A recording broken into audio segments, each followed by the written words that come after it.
New Hope TV, your encounter with God. ನಮ್ಮೆಲ್ಲರಿಗೂ ನಮ್ಮ ಕರ್ತನಾದ ಯೇಸು ಕ್ರಿಸ್ತನಿಂದ ಕೃಪೆಯೂ ತಂದೆಯಾದ ದೇವರಿಂದ ಶಾಂತಿಯೂ ಉಂಟಾಗಲಿ. ನಮ್ಮ ಧ್ಯಾನಕ್ಕಾಗಿ ಸಂತ ಪೌಲನು ತೀತನಿಗೆ ಬರೆದ ಪತ್ರಿಕೆಯಲ್ಲಿ 1ನೇ ಅಧ್ಯಾಯ 7, 8, 9 ವಚನಗಳನ್ನು ಓದುತ್ತೇನೆ. ಯಾಕಂದರೆ ದೇವರ ಸಭಾಧ್ಯಕ್ಷನು ದೇವರ ಮನೆ ವಾರ್ತೆಯವನಾಗಿರುವುದರಿಂದ ನಿಂದಾರಹಿತನಾಗಿರಬೇಕು. ಅವನು ಸ್ವೇಚ್ಛಾಪರನಾದರೂ ಮುಂಗೋಪಿಯಾದರೂ ಕುಡಿದು ಜಗಳ ಮಾಡುವವನಾದರೂ ಹೊಡೆದಾಡುವವನಾದರೂ ನೀಚ ಲಾಭವನ್ನು ಅಪೇಕ್ಷಿಸುವವನಾದರೂ ಆಗಿರದೆ ಅತಿಥಿ ಸತ್ಕಾರ ಮಾಡುವವನು, ಒಳ್ಳೆಯದನ್ನು ಪ್ರೀತಿಸುವವನು, ಸ್ವಚಿತ್ತನು, ನ್ಯಾಯವಂತನು, ದೇವಭಕ್ತನು, ಜಿತೇಂದ್ರಿಯನು ಆಗಿದ್ದು ತಾನು ಸ್ವಸ್ಥ ಬೋಧನೆಯಿಂದ ಜನರನ್ನು ಎಚ್ಚರಿಸುವುದಕ್ಕೂ ಎದುರಿಸುವವರ ಬಾಯನ್ನು ಕಟ್ಟುವುದಕ್ಕೂ ಶಕ್ತನಾಗಿರುವಂತೆ ಕ್ರಿಸ್ತ ಬೋಧಾನುಸಾರವಾದ ನಂಬತಕ್ಕ ವಾಕ್ಯವನ್ನು ದೃಢವಾಗಿ ಹಿಡಿದುಕೊಂಡವನಾಗಿರಬೇಕು ಎಂಬುದೇ ಸಭೆಯ ಅಧ್ಯಕ್ಷರು, ಸಭೆಯ ಹಿರಿಯರ ಅರ್ಹತೆ ಅಥವಾ ಯೋಗ್ಯತೆಗಳು. Qualifications of a church leader or an elder. 5ನೇ ವಚನದಲ್ಲಿ ಸಭೆಯ ಹಿರಿಯರು ಎಂದು ಬಹುವಚನವನ್ನು ಉಪಯೋಗಿಸಿದ್ದಾನೆ. ಸಭೆಯ ಹಿರಿಯರನ್ನು ಎಂದು ಬಹುವಚನವನ್ನು ಉಪಯೋಗಿಸಿ 6-7 ವಚನಗಳಲ್ಲಿ ಸಭೆಯ ಹಿರಿಯನು ಅಥವಾ ಸಭಾಧ್ಯಕ್ಷನು ಎಂಬ ಏಕವಚನವನ್ನು ಉದ್ದೇಶಪೂರ್ವಕವಾಗಿಯೇ ಪೌಲನು ಉಪಯೋಗಿಸಿದ್ದಾನೆ. Paul in verse 5 uses plural pronouns that you might appoint elders, plural pronouns, whereas he intentionally uses singular nouns such as anyone, such as an overseer, such as God's steward in verses 6 and 7. Intentional use or shift from plural to singular nouns. ಯಾಕೆ? ಇದರ ಅರ್ಥವೇನು? ಇದರ ತಾತ್ಪರ್ಯವೇನು? ಏನೆಂದರೆ ಎಲ್ಲರಲ್ಲಿಯೂ, ಪ್ರತಿಯೊಬ್ಬೊಬ್ಬರಲ್ಲಿಯೂ, ನಾಯಕರು, ಹಿರಿಯರು, ಮುಖಂಡರು ಒಬ್ಬೊಬ್ಬರಲ್ಲಿಯೂ ಇರಬೇಕಾದ ಅರ್ಹತೆಗಳನ್ನು ಒತ್ತಿ ಹೇಳಲಿಕ್ಕೆ ಏಕವಚನವನ್ನು ಉಪಯೋಗಿಸಿದ್ದಾನೆ. ಇದು ನಾಯಕರಲ್ಲಿ ಎದ್ದು ಕಾಣಬೇಕಾದಂಥ ಗುಣಲಕ್ಷಣಗಳು. What is the reason why Paul shifts from plural to singular nouns? It is simply because that in everyone, every elder, every believer, every leader in the church, these qualifications or these qualities should stand out. That was his intention. ಏಕವಚನದಿಂದ ಬಹುವಚನ ಉಪಯೋಗಿಸಿದ್ದು ಈ ಅವಶ್ಯಕತೆಯನ್ನು ಪೂರೈಸಲಿಕ್ಕೆ. The use of singular from the plural was only to impress upon everybody. Paul is saying, you should have these qualifications. ಸಭಾಧ್ಯಕ್ಷನು ಮೊದಲನೇದಾಗಿ ಏನಾಗಿರಬಾರದು. First and foremost, what an elder should not be elder should not be, ಏನಾಗಿರಬಾರದು. ಮೊದಲನೇದಾಗಿ ನಾವು ನೋಡಿದ್ದೇವೆ, ನಿಂದಾರಹಿತನಾಗಿರಬಾರದು, 6ನೇ ವಚನ. ನಾವು ನೋಡಿದೆವು, ಇದು ನಡತೆಗೆ ಸಂಬಂಧಪಟ್ಟದ್ದು. ನಿಂದೆ ಅಂದರೆ ನೈತಿಕ ಬಲಕ್ಕೆ ಸಂಬಂಧಪಟ್ಟದ್ದು. ಹಿರಿಯನ ಗುಣಕ್ಕೆ, ನಡತೆಗೆ ಧಕ್ಕೆ ಇರಬಾರದೆಂಬುದಾಗಿಯೇ ಇದೆ ನಿಂದಾರಹಿತ ವ್ಯಕ್ತಿತ್ವ. When Paul says, first and foremost, an elder should be above reproach. We have already looked at in verse 6 the same requirement. Reproach has to do with life and character. It has to do with mindset, the kind of life, the type of life that a leader leads. This should reflect moral and spiritual strength. The elder is not to risk his reputation. If he does, he is not above reproach. ಏನಾಗಿರಬಾರದು? ನಿಂದಾರಹಿತನಾಗಿರಬಾರದು. ಎರಡನೇದಾಗಿ 7ನೇ ವಚನ, ಸಭಾಧ್ಯಕ್ಷನು ಮನೆವಾರ್ತೆಯವನಾಗಿರುವುದರಿಂದ ನಿಂದಾರಹಿತನಾಗಿರಬಾರದು. ಎರಡನೇದು, ಸಭಾಧ್ಯಕ್ಷನು ಅಪ್ರಾಮಾಣಿಕನಾಗಿರಬಾರದು.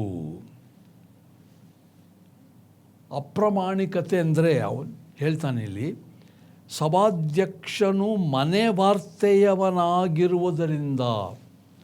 ಮನೆ ವಾರ್ತೆಯವನಂದರೆ ಒಬ್ಬ ಮೇಲ್ವಿಚಾರಕ, ಅಂದರೆ ದೇವರ ಸೊತ್ತಿನ ವ್ಯವಸ್ಥಾಪಕ. ಆತನು ಮಾಲೀಕ ಅಲ್ಲ, ಬದಲಾಗಿ ವ್ಯವಸ್ಥಾಪನೆ, ಅದರ ಉಸ್ತುವಾರಿಕೆ, ಪಾರುಪತ್ಯವನ್ನು ಮಾಡುವಂಥ ಜವಾಬ್ದಾರಿಕೆ. ಅದರಲ್ಲಿ ಅಂದರೆ ಆ ಆಸ್ತಿಯಲ್ಲಿ ದೇವರು ಕೊಟ್ಟದ್ದು ಏನೇ ಆಗಿರಬಹುದು, ಅದರಲ್ಲಿ ಅದನ್ನು ಯೋಗ್ಯವಾದ ರೀತಿಯಲ್ಲಿ ನಿರ್ವಹಣೆ ಮಾಡುವಂಥದ್ದು, ಪರಿಪಾಲನೆ, ಉಸ್ತುವಾರಿ ಮಾಡುವಂಥದ್ದು ಆಗಿರಬೇಕು. ಆದ್ದರಿಂದ ಅಲ್ಲಿ ಏನಾಗಿರಬೇಕು ಅಂದರೆ ಅಪ್ರಾಮಾಣಿಕತೆ ಇರಬಾರದೆಂಬುದಾಗಿ. ಮನೆ ವಾರ್ತೆ ಅಂದರೆ ಸ್ಟುವರ್ಡ್, ಕೇವಲ ನಾವು ಮಾಲೀಕರಾಗಿರದೆ, ಅಂದರೆ ನಮ್ಮ ಸೊತ್ತಿನ ವ್ಯವಸ್ಥಾಪನೆ ಮಾಡುವವರು ಆಗಿರಬೇಕೆಂಬುದಾಗಿ. ಅನ್ elder, he says, one should be above reproach, and he should not be a bad steward. For an overseer, as God's steward, you must be above reproach, not a bad steward. Now, who is a steward? A steward is only a caretaker, a person who is in charge of the property or some responsibility. He is not the owner. He only takes care of the things, and faithfulness is required as a good steward. He should not be a bad steward. ಮೂರನೇದಾಗಿ,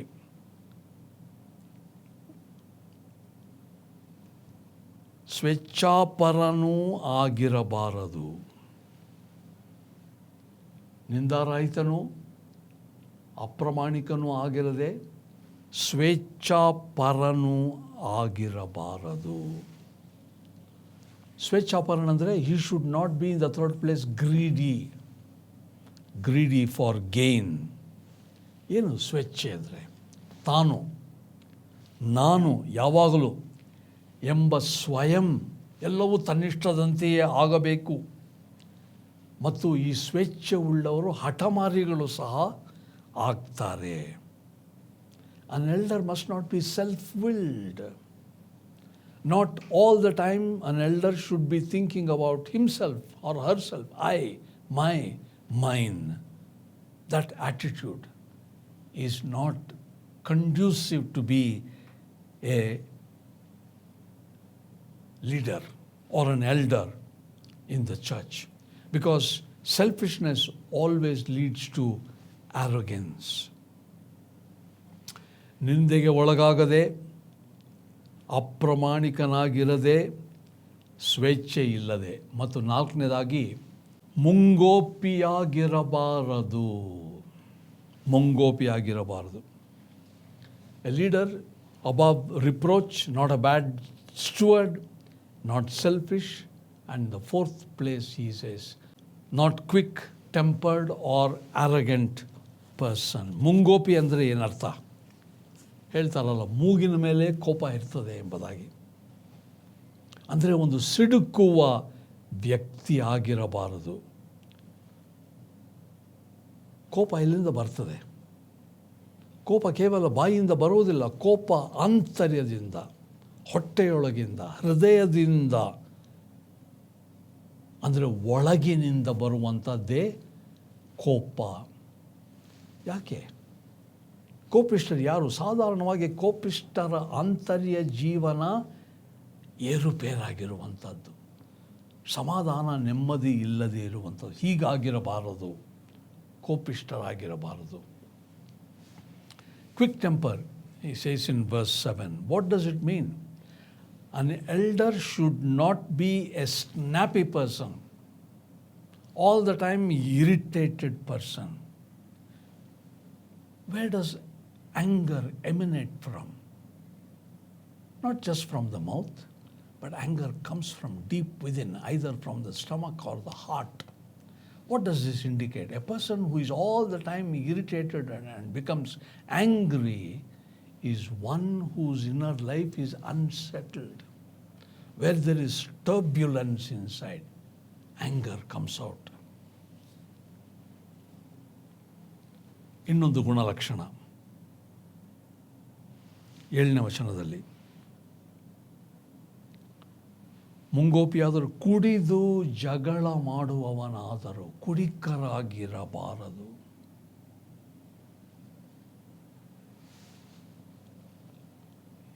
Next qualification, not to be, he says, not arrogant, ill-tempered, or a drunkard or violent.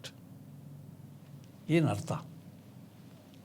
ಕೆಲವರು ಕುಡಿದು ತಣ್ಣಗಿರ್ತಾರೆ. ಇಲ್ಲಿ ಹೇಳ್ತಾನೆ, ಕುಡಿದು ಜಗಳ ಮಾಡುವವನಾಗಿರಬಾರದು. ಅಂದರೆ ನಾವು ಕುಡಿದು ಸುಮ್ಮನೆ ಇರಬೇಕು ಅಂತ ಅಲ್ಲ ಅರ್ಥ. ಕುಡಿಕತನದಿಂದ ಹೊರ ಹೊಮ್ಮುವುದೇನು? ಜಗಳ. ಇವೆರಡು ನಾಯಕರಿಗೆ ಇರಬಾರದು. ಕುಡಿದು ತಣ್ಣಗಿರುವುದಾಗಲಿ, ಕುಡಿದು ಜಗಳ ಮಾಡುವುದಾಗಲಿ ನಾಯಕರಲ್ಲಿ, ಹಿರಿಯರಲ್ಲಿ ಇರಬಾರದು. He says, a drunkard, not violent. What does it mean? Somebody may drink and be very quiet and not violent. Does it mean that one can drink? Of course not. So he is combining both these, drunkenness as well as violence, not to be found in a leader of a church. Next, ಕುಡಿದು ಜಗಳ ಮಾಡುವವನಾದರೂ ಹೊಡೆದಾಡುವವನಾದರೂ ನೀಚ ಲಾಭವನ್ನು ಅಪೇಕ್ಷಿಸದವನಾಗಿರಬೇಕು. ನೀಚ ಲಾಭ ಕಡೆಯದಾಗಿದು. What does this mean? The one who is not greedy for gain. This is the last characteristic. ನೀಚ ಲಾಭ ಅಂದ್ರೇನು? ಮತ್ತೊಬ್ಬ ವ್ಯಕ್ತಿಯ ದೌರ್ಬಲವನ್ನಾಗಲಿ ದೌರ್ಜನ್ಯವನ್ನಾಗಲಿ ನೋಡಿ ಅಂಥ ವ್ಯಕ್ತಿಯಿಂದ ಉಪಯೋಗ ಹೊಂದುವುದು, ಲಾಭ ಹೊಂದುವುದು, ಪ್ರಯೋಜನ ಹೊಂದುವುದು ನೀಚ ಲಾಭ. ಅದಕ್ಕೆ ಅಂದರೆ ವಂಚನೆ ಮಾಡುವಂಥದ್ದು, ಮೋಸ ಮಾಡುವಂಥದ್ದು ಇರಬಾರದು ನಾಯಕರಲ್ಲಿ. When he says not to be greedy for gain, what does it mean? Greed always takes advantage of a weak person, of an unfortunate person, of a poor person, which is deception. It should not happen. Always deception is attached to greed. A leader should not be greedy for gain. ನಮ್ಮೆಲ್ಲರಿಗೂ ಹಿರಿಯರಾಗಬೇಕು, ನಾಯಕರಾಗಬೇಕು, ಹುದ್ದೆ ನಮಗೆ ಸಿಗಬೇಕೆಂಬ ಅಭಿಲಾಷೆ ಇರುವುದು ಒಳ್ಳೆಯದೇ, ಎಲ್ಲರಲ್ಲಿಯೂ ಇದೆ, ಸಹಜ. ಆದರೆ ಹಿರಿಯರಲ್ಲಿ ಏನಿರಬಾರದೆಂದು 7 ವಿಷಯಗಳನ್ನು ಇಲ್ಲಿ ಹೇಳಿದ್ದಾನೆ. ಇದನ್ನು ನಾವು ಪರೀಕ್ಷೆ ಮಾಡಬೇಕು ಮತ್ತು ಸಭೆಯಲ್ಲಿ ವಿಶ್ವಾಸಿಗಳಿಗೆ ಎಚ್ಚರಿಸಬೇಕಲ್ಲವೇ ನಾವು? ಹಿರಿಯರಲ್ಲಾಗಲಿ ಕ್ರೈಸ್ತರಲ್ಲಾಗಲಿ ಇರಬಾರದ 7 ಲಕ್ಷಣಗಳು ಯಾವೆಂಬುದಾಗಿ. All of us want to be elders. All of us want to be leaders. There's nothing wrong in it. The condition is, Paul is listing 7 things the leader should not be. Not only should we adhere to this, but we should educate the people as to how their Christian life should be without these. ಬಹುವಚನದಿಂದ ಏಕವಚನಕ್ಕೆ ಬಂದದ್ದು ಮತ್ತು ನಾಯಕರಾಗುವ ಒಂದು ಪರಿಶೀಲನಾ ಪಟ್ಟಿಯನ್ನು ನಮಗೆ ಪೌಲನು ಕೊಟ್ಟಿದ್ದಾನೆ. When he comes to singular from plural, he is talking about a checklist. ಪ್ರಿಯ ವಿಶ್ವಾಸಿಗಳೇ, ನಾವು ಈ ಪರಿಶೀಲನಾ ಪಟ್ಟಿಯನ್ನು ಓದಿ ನಮ್ಮ ಬಾಳನ್ನು ನಾವು ಸರಿಪಡಿಸಿಕೊಳ್ಳೋಣ. Dear believers in Jesus Christ, let us look at the checklist that Paul is giving here and transform our lives by the help of the Spirit of God. ಪ್ರಾರ್ಥನೆ ಮಾಡೋಣ. ತಂದೆಯಾದ ದೇವರೇ, ಈ ಪರಿಶೀಲನಾ ಪಟ್ಟಿಯಲ್ಲಿ 7 ವಿಷಯಗಳನ್ನು ಪೌಲನು ಹಿರಿಯರೇನಾಗಿರಬಾರದೆಂದು ಹೇಳಿದ್ದಾನೆ. ದಯಮಾಡಿ ನಮ್ಮನ್ನು ನೀನು ಎಚ್ಚರಿಸಿದ್ದಿ, ಕರುಣಿಸು ಸ್ವಾಮಿ, ಕೃಪೆಯನ್ನು ಕೊಡು. ನಮ್ಮಲ್ಲಿ ಯಾವುದಾದರೂ ಇದು ಕಂಡು ಬಂದರೆ ಅದನ್ನು ನಾವು ತ್ಯಜಿಸಿ ನಿನ್ನ ಶಕ್ತಿಯಿಂದ ಯೋಗ್ಯರಾದ ಕ್ರೈಸ್ತರು, ನಾಯಕರು, ಹಿರಿಯರು ಆಗಿರುವಂತೆ ಸಹಾಯ ಮಾಡಬೇಕೆಂದು ಪ್ರಭುವಾದ ಯೇಸು ಕ್ರಿಸ್ತನ ಹೆಸರಿನಲ್ಲಿ ನಿನ್ನನ್ನು ಬೇಡಿಕೊಳ್ಳುತ್ತೇವೆ ತಂದೆಯೇ.